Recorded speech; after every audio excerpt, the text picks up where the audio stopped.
আমার চোখে যে আমি একজন জান্নাতি মানুষ দেখছি, আল্লাহ পাক যাতে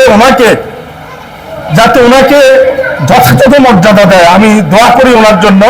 আমার বাবা নেই, বাবার মতো বয়সী একজন মানুষ, আমার বাবার মতো উনিও যাতে, আমি আমার বাবার জন্য যেরকম দোয়া করি ওনার জন্য এরকম দোয়া করি, আল্লাহ পাক যাতে ওনাকে সসম্মানে দুনিয়া থেকে যখন যাবে এরকম সসম্মানে সুস্থভাবে দুনিয়া থেকে নেয়, এবং পরবর্তী জীবনটা যাতে ওনার জন্য আল্লাহ পাক ভালো কিছু রাখে।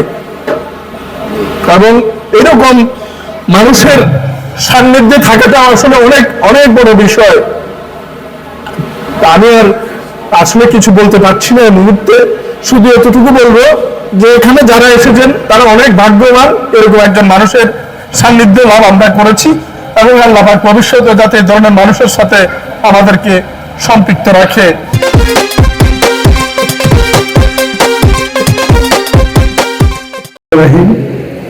প্রথমে শুকরিয়া আদায় করছি সেই মহান সত্তা আল্লাহ রাব্বুল আলামিনের দরবারে, যিনি অত্যন্ত দয়া করে মায়া করে আমাদেরকে সৃষ্টি করেছে, এবং পৃথিবীতে যত ধরনের নাফরমানি করার সুযোগ আছে সবগুলা মনের শয়তানের প্ররোচনায় করেই যাচ্ছি, তারপরেও মহান আল্লাহ ক্ষমা করেই যাচ্ছে।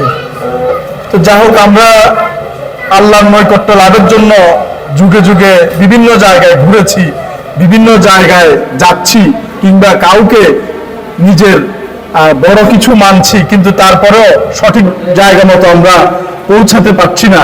এই পৌঁছানোর একমাত্র ধারা, সঠিক ধারা হচ্ছে এই আমাদের হাফেজরা, যারা পবিত্র কোরআনকে অন্তরে ধারণ লালন করে এখনো আমাদের মধ্যে বিদ্যমান রয়েছে, এবং তারাই প্রকৃত ইসলামকে এখনো টিকিয়ে কিংবা বাঁচিয়ে কিংবা ধরে রেখেছে আল্লাহর অনুগ্রহে। আদারওয়াইজ কোনোভাবেই আমাদের দেশে ইসলাম কখনোই থাকা সম্ভব নয়, শুধুমাত্র কোরআনের হাফেজদের কারণে এখনো পর্যন্ত টিকে আছে। না হলে কত ধরনের মতভেদ, কত ধরনের মতাদর্শ, কত ধরনের বিভ্রান্তিকর অবস্থার মধ্যে আমরা যাচ্ছি। জিকির ডাইনে করো, বামে করো, উপরে করো, নিচে করো, অমুক জায়গায় যাও, তমুক জায়গায় যাও, তমুক জায়গায় তার হাত ধরো, এভাবে করতে হবে না, এভাবে নামাজ পড়ছে, এভাবে করা যাবে না, মোনাজাত ধরা যাবে না, নিয়ত করা যাবে না, দাঁড়ানো যাবে না, বসা যাবে না, অমুক জায়গায় না গেলেও চলবে, এটা সম্পূর্ণ বেদাত। এই সমস্ত ফিতনা ফাগরবাজের মধ্যে ইসলাম অনেক আগেই হারা যেত।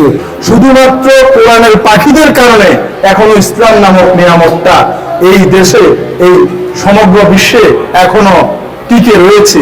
যদি এই কোরআনের হাফেজরা না থাকতো তো অনেক আগেই আমাদের থেকে ধর্ম বিলীন হয়ে বিদায় নিয়ে চলে যেত। তো এই জন্য কোরআনই হচ্ছে আল্লাহ তাআলার সকল বিধি নিষেধের, আদেশ নিষেধের একমাত্র ধারক বাহক। সেই কোরআনের সমজদার যারা করে তাদের পাশে প্রত্যেকেরই থাকা উচিত। এই কোরআনের হাফেজদের বাইরে যত লাইন আছে সব লাইনের উদ্যোগ হচ্ছে এই কোরআন পরিচালনাকারী প্রতিষ্ঠান এবং এই কোরআন পরিচালনাকারী সাথে সম্পৃক্ত সকল উস্তাদ, সকল মুরব্বিয়ানে কেরাম সহ যারা রয়েছেন তাদের সবাইকে সশ্রদ্ধ সালাম জানাচ্ছি আমাদের সংগঠন বিহারের সেবা ফাউন্ডেশনের পক্ষ থেকে। যেখানে মানুষের শেষ অবস্থায় পৌঁছে গেলে রাস্তায় যখন আর দুনিয়ায় দেখার মতো কেউ নেই, সরকারি হাসপাতালেও প্রায় হয় না, সেই জায়গাটায় নিয়ে যাওয়ার মতো আল্লাহ তাআলা এক ব্যবস্থা করে দিছি নগণ্য এবং বান্দাকে। আমি আমার জীবদ্দশায় একটু ছোট্ট কথা বলে রাখি আজকে, যে আজকের যে FCS লাইভ ইসলামিক কুইজ প্রতিযোগিতা পুরস্কার বিতরণী অনুষ্ঠান ও ইফতার মাহফিল দারুল এহসান একাডেমি এই কোরআনের পাখিদের নিয়ে যে সুন্দর আয়োজন করছে, ওনাদের সফলতা কামনা করি। এবার মূল কথায় আসি যে একজন সন্তানের কাছে পৃথিবীর সবচেয়ে বড় পীর হচ্ছে তার বাবা এবং মা। এর উপরে কেউ নাই পৃথিবীতে, বাবা মায়ের উপরে। সেই বাবা মা যদি চোরও হয়, যদি পৃথিবীর নিকৃষ্ট মানুষও হয়, সন্তানের কাছে কিন্তু তাও সবচেয়ে বড় পীর। ঠিক তেমনি আমার কিন্তু মা বাবা নেই। বাবা 14 সালে মারা গিয়েছে, মা 19 সালে মারা গিয়েছে। আমি আমার জীবদ্দশায় যদি আমাকে বলা হয় এখানে যে আমার চোখে, আপনার চোখে কিনা জানি না, আমার চোখে একজন জান্নাতি মানুষকে দেখাও, তো আমার চোখে আমি বলছি, আমার এই যে রুস্তম আঙ্কেল এখানে সামনে বসা আছে, আল্লাহ তাআলা যদি ওনার কোনো ভালো কাজও কবুল করে থাকে, অন্তত আল্লাহ যদি বলে থাকে যে মানুষের সাক্ষ্যটাও একটা বিষয়, তো আল্লাহ আমি সাক্ষ্য দিচ্ছি যে আমার চোখে অন্তত আমি দেখেছি যে আমি মনে করি আমার চোখে যে জান্নাতি মানুষ কিরকম হবে, এই মানুষটা এখানে বসা রয়েছে। উনি এত কিছু করেছে এই ইসলামের জন্য, এই খেদমতের জন্য, দিনী প্রতিষ্ঠানের জন্য। আমি ওনার সন্তানের চেয়ে অনেক ছোট হব। দেখেন উনি আমার মেহমান বানাইয়া ওইখানে বসায় দিছে, এবং উনি নিজে ওই সাধারণ মানুষের মতো ওই পাশে এসে বসে রয়েছে। দেখেন তো এরকম হচ্ছে অবস্থা। এবং ওনার আরো কিছু কথা ছোট্ট, এই সময় নিয়ে বলবো না, ছোট্ট একটি কথা বলে শেষ করে দিব। আমি যখন বেয়ারিশ হাসপাতাল করার আগে চট্টগ্রাম মেডিকেল কলেজের হাসপাতালের বারান্দায় পচা করা মানুষগুলার কিছু মানুষকে সেবা শুশ্রূষা দিতাম, সেখানে কিন্তু অর্থের প্রয়োজন হতো। আমরা জীবনে কখনো, আমি আমার জীবন দশায় কোনোদিন কোনো ফেসবুক, ইউটিউব কিংবা কারো কাছে গিয়ে হাত পাতি নাই যে আমাকে 5টা টাকা দেন, এবং সোশ্যাল মিডিয়ায় সারাক্ষণ সরব থাকলেও কখনো কিন্তু কোথাও উল্লেখ করি না আমাকে 5টা টাকা দেন। কিন্তু আল্লাহ পাক, আল্লাহ বলছে তোমরা আল্লাহর উপর তাওয়াক্কুল করো, আল্লাহ তোমাদের জন্য যথেষ্ট, কোনো মানুষের মুখাপেক্ষী করবে না। এবং আমিও চেষ্টা করেছি মানুষের মুখাপেক্ষী না হতে, এবং জীবনের শেষ বিন্দু পর্যন্ত কোনোদিন কোনো ফেসবুক, ইউটিউব কিংবা কোনো মানুষের কাছে আল্লাহ পাক যাতে আমাকে না দাঁড় করায়। গায়ে বিবারে যে আল্লাহ সাহায্য করতে পারে, ছোট্ট একটা উদাহরণ এখানে দিয়ে যাচ্ছি। এই রুস্তম আঙ্কেল, উনি এবং ওনার স্ত্রী মিলে একটা মাটির ব্যাংকে টাকা পয়সা জমিয়েছিল, কয়েন, নোট, অনেক কিছু হবে। আমি সেটা নিজেও খুলি নাই, আমার সহকর্মীরা সেটা ভেঙে খুলে টাকা হিসাব করে আমাকে জানিয়েছিল। তো সেটার মধ্যে কষ্ট করে ওনাদের বেঁচে যাওয়া অর্থ ওনারা ওইটার মধ্যে জমাইতে, এবং সেটা যখন পরিপূর্ণ হয়ে গিয়েছে সেটা নিয়ে চট্টগ্রাম মেডিকেল কলেজ হাসপাতালের সেই বারান্দায় এই বেয়ারিশ পচাগলা মানুষদের সামনে সেটা তুলে দিয়েছে, এবং জানতেও চায় না সেখানে কত টাকা জমছে, এবং জানেও না সেখানে কত টাকা আছে। মানুষের যদি এরকম লোভ লালসার ঊর্ধ্বে যদি থাকতে পারে, তো সেই সমস্ত মানুষদের নিয়ে কথা বলা আসলে আমার এই ছোট মুখে কখনোই সাজে না। শুধু এতটুকু বলবো যে আমার চোখে যে আমি একজন জান্নাতি মানুষ দেখছি, আল্লাহ পাক যাতে ওনাকে যথাযথ মর্যাদা দেয়, আমি দোয়া করি ওনার জন্য।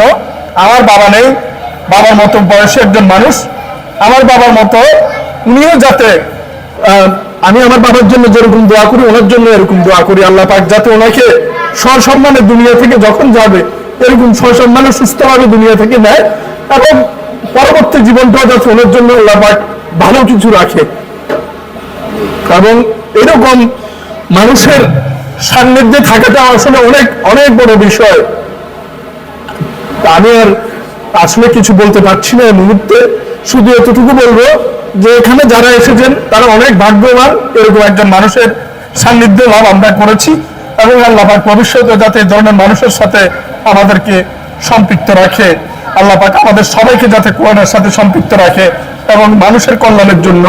এবং পরিশেষে আমরা একটি বেয়ারিশ হাসপাতাল করেছি, তো ভাগ্য কি হবে জানি না, একজন এমবিবিএস ডাক্তার 120 জন মানুষ সেবা দান করে যাচ্ছে। 120 শয্যার হাসপাতাল খুব টেনে টুনে চলছে। প্রতি মাসে 4 থেকে 4.5 লক্ষ টাকা খরচ করতে গিয়ে আসে, আমি নিজেও জানি না, আল্লাহ পাক চালাচ্ছে, কোনো মানুষের কাছে চাই না।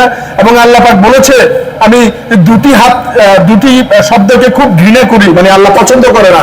একটি হচ্ছে ভিক্ষা, কারো কাছে সাহায্য চাওয়া। আমি যদি বলি আমি হাসপাতাল চালাতে পারছি না, আপনারা আমাকে পয়সা দেন, এটাও এক ধরনের ভিক্ষা, এটা আল্লাহ পাক পছন্দ করে না।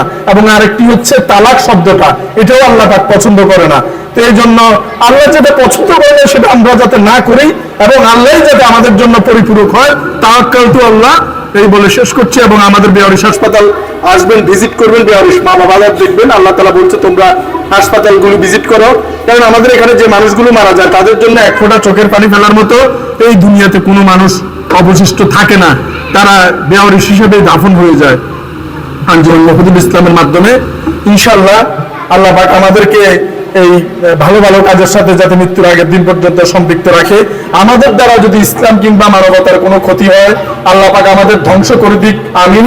আর যদি আমরা ইসলাম এবং মানবতার কাজে যদি বিন্দুমাত্র লেগে থাকে আল্লাহ পাক মৃত্যুর আগের দিন পর্যন্ত যাতে আমাদের সাথে সম্পৃক্ত রাখে। আসসালামু আলাইকুম ওয়া রাহমাতুল্লাহি ওয়া বারাকাতুহু।